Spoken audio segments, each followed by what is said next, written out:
Matapos naming manalo sa mga bidding, may mga opisyal mula sa DPWS ang lumalapit sa amin para humingi at kumuha ng bahagi niya sa halaga ng proyekto. Ang hinihingi nilang porsyento ay hindi bababa sa 10% at umaabot pa sa 25% na naging kondisyon upang hindi maipit ang implementasyon ng kontrata. Ito ay binibigay namin sa kanila ng cash. Ang bawat transaksyon ay may karampatang voucher at ledger na nagsasaad ng mga araw at kung kailan nila ito natanggap. Ilan sa kanila ay sina Terence Calatrava, former Undersecretary of Office of the Presidential Assistant of the Visayas of the Philippines, Kong Roman Romulo of Pasig City, Kong Jojo Ang of Uswag Ilonggo Party List, Congressman Patrick Michael Vargas of Quezon City, Kong Juan Carlos Arjo Aitaide of Quezon City, Nicanor Nicky Briones of AGA Party List, Congressman Marcelino Marcy Teodoro of Marikina, Congressman Florida Robes of San Jose del Monte, Bulacan, Congressman Leandro Jesus Madroño of Romblon, Congressman Benjamin Benji Agarao Jr., Congressman Florencio Gabriel Bemnoel of Anwaray Party List, Kong Leo de Ode Tariela of Occidental Mindoro, Congressman Reynan Arrogancia of Quezon Province, Kong Marvin Rillo of Quezon City, Kong Teodoro Haresco of Aklan, Kong Antonieta Yudela of Zamboanga, Sibugay, Kong Dean Asisio of Caloocan, Kong Marivic Pilar of Quezon City. 21. Mayroon ding mga kinatawan ng ilang politiko na nakikipagtakbo sa amin upang manghingi ng porsyento kapalit ng mga porsyento ng mga proyekto. Ang mga porsyentong ito ay 25% ay ipinipilit sa amin bilang karaniwang kalakaran na wala akong kakainang tanggihan.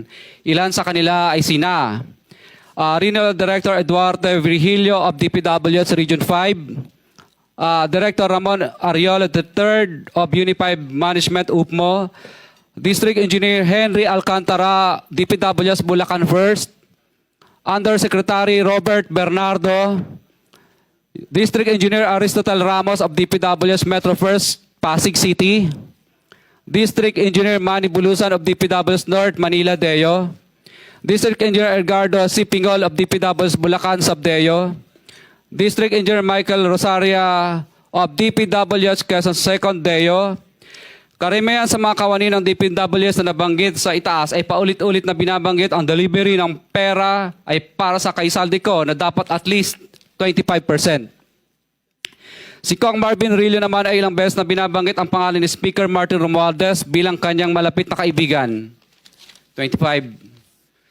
Sa tuwing umiinom kami sa Wine Story, sa BGC at sa Shangri-La Mall, sinasabi pa ni Kong Rillo na lahat ng kanyang request para sa pondo ay galing pa mismo sa unprogrammed funds at insertion na inaaprubahan ni Speaker. Ang tao ni Marvin Rillo na si Bogs Magalong ang pumupunta sa amin para kunin ang pera sa aming opisina o sa Wine Story.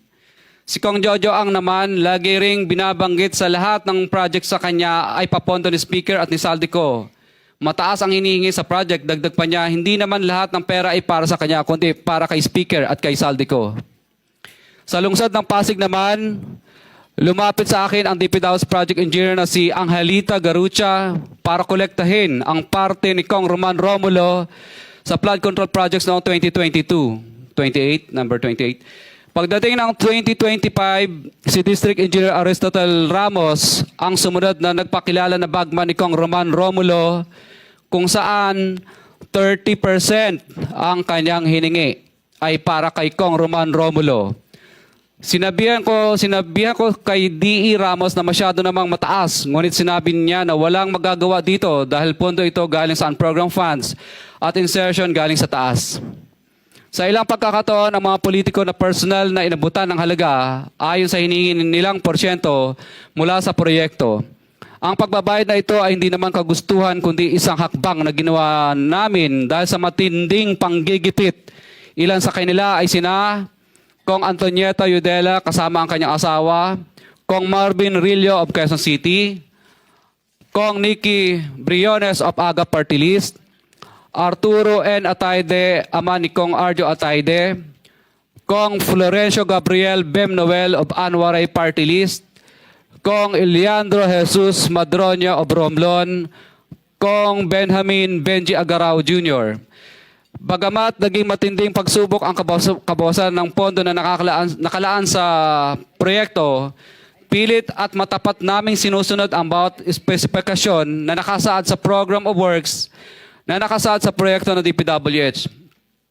Nakakasiguro kami na nagawa namin ng maayos at matapat ang bahagi o phase ng proyekto na na-award sa amin.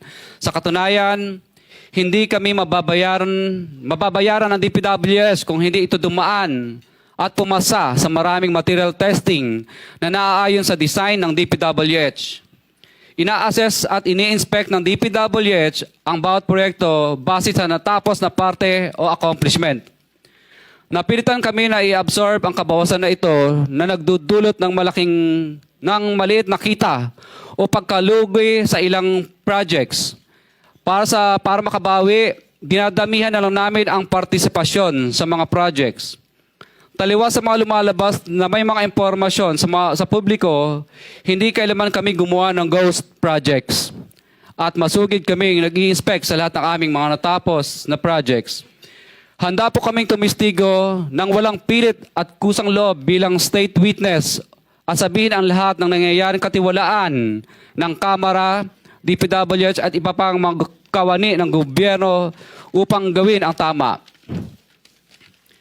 Kami ay lubos na humihingi ng tulong sa Senate Blue Ribbon Committee na pinamumunuan ng buting Chairman Senator Dante Marcoleta at kay President Bongbong Marcos para sa proteksyon at seguridad ng aming pamilya.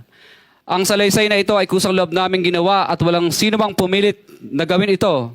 Sa katotohanan ng lahat ay nilagdaan namin ang salaysay na ito ng kusang loob at walang pumipilit.